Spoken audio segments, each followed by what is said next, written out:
Hello everyone, আজ সকাল সকাল রেডি হয়ে গেলাম হাট যাওয়ার জন্য। তো হাটে আজ কী কেনাকাটা করবো সব কিছু তোমাদেরকে এই ভিডিওর মাধ্যমে দেখাবো। তো চলো বেশি না বকে চলো যাওয়া যাক। তো সর্বপ্রথম আমি আমার BMW কারটা বাই করে নিলাম। এবার এসে আমি যাবো হাট করতে। চলো তো হাটে কী আছে সব কিছু তোমাদেরকে এই ভিডিওর মাধ্যমে দেখাবো। তো বেশি না বকে, তো এইটুকু হচ্ছে আমাদের গ্রামের হাট। চলো হাটে কী কেনাকাটা করবো সব কিছু দেখাই।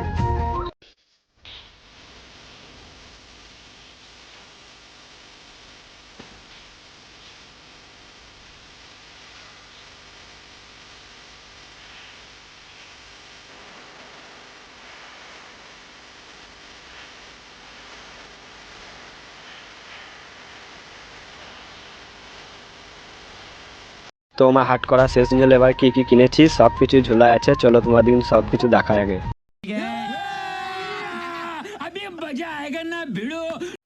এই হচ্ছে আমার কেনাকাটা।